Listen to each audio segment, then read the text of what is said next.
Weekday is one of the most formidable quizzes in the country, but today he swapped the hot seat for the Loose Women panel to join us in marking World Diabetes Day, having lived with the condition himself since 2016. Here to tell us more, please welcome Mark Labbett.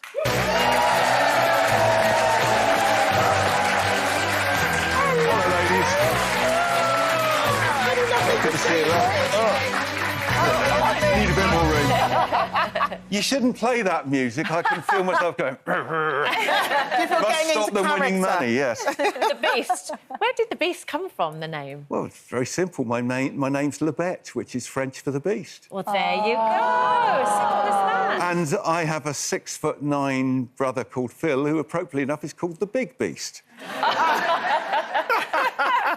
And my son will be the Baby Beast one day. Oh, that's sweet. Now, as you walked into the room earlier, we can't help but notice that the gym work that you had been talking about last time we were on is still going because, you know, you're looking super fit and super healthy. Yeah. Was that connected to, you know, you dealing with your diabetes when you found out that you had diabetes? Well, yes, type 2 diabetes is not the life sentence people think it is, in that if you catch it early enough, it's very manageable and treatable.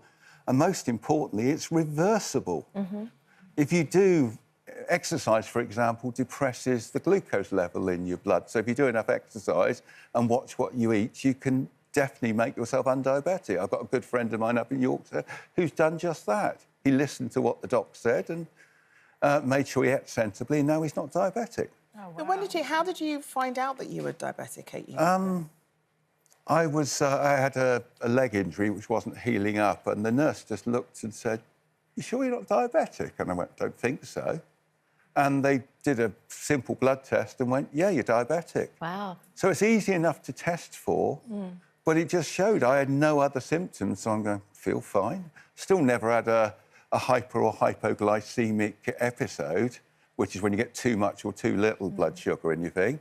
So, but for that, I'd have never known. In one sense, I'm lucky. I could have been walking around now with dangerously high levels of glucose and not realised it. And did they not prescribe Ozempic to you? Because that is now in the media so much, and it seems to be something that's prescribed to people that are overweight to help them.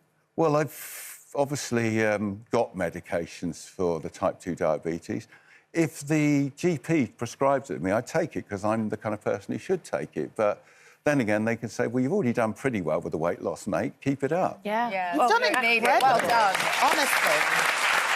Did you combine that with the food intake and exercise and a bit of everything? It's a little bit of everything. So walking the dog helped. Mm-hmm. When the pandemic was there, my wife was working in hospital as an auxiliary nurse. So I was looking after my then 3-year-old son pretty much all day. It almost killed me. Any of those things, you don't realise, especially if you're a little bit older, just how tiring it is. And it was wonderful, but 7:30, 8 o'clock in the evening, right, shall I have something to eat now? No. That's why I never got round to having the evening meals. But how are you feeling now? Are you really feeling the benefits of Pretty that good. I mean, it's... I am guilty of letting it go and giving myself a cheeky little chocolate bar from time to time. Is that your cheat meal? It's my sin. I don't drink, I don't smoke, don't do drugs. God knows there's no loose women in my life. I've got to have something. And this is... I'm wearing this little baby here, which is why I'm in a T-shirt. It's a continuous glucose monitor. This one's a Dexcom One Plus, and it's been a game changer because you can't fib to yourself. No. So I've seen what happens to my glucose levels if I have a portion of chips or I have a sneaky... It's enough to make me go, So this morning, for example, I had breakfast at the hotel, lots and lots of scrambled eggs, mushrooms, bacon, because it's protein.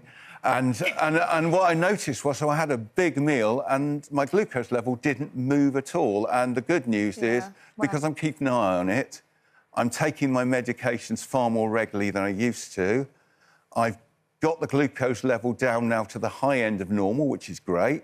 and hopefully I can keep it going that way. Well, and it's important, of course, to note that there are other devices by other companies in order to be able to help people to manage their symptoms and their levels.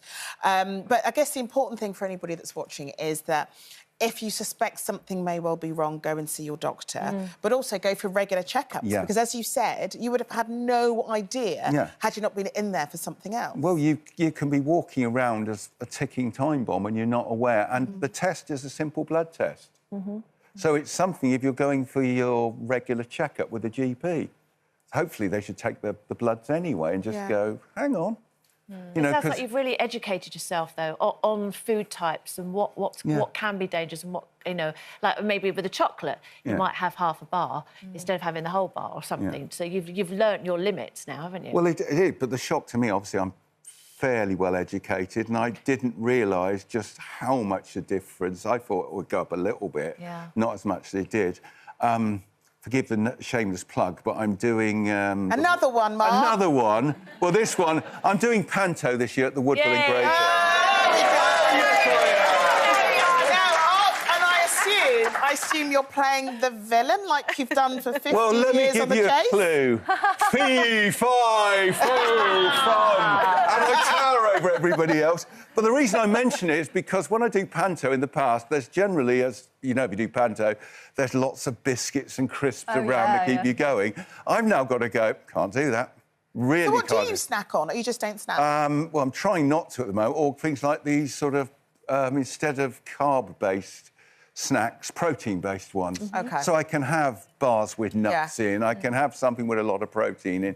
Fortunately, as you might guess from the size, I love meat. So, I just go, bacon, OK, chicken, beef, I have steaks all the time, and I'm going, it's good for me. Oh, there you go. It makes you happy, and that is the main thing. Mark Labbett, ladies and gentlemen. That is incredible. 15 years. You're going to keep going with the Chase, though, aren't you? That's not going anywhere. Well, it's my three-stage plan. It is, 1, I want to provide for my family.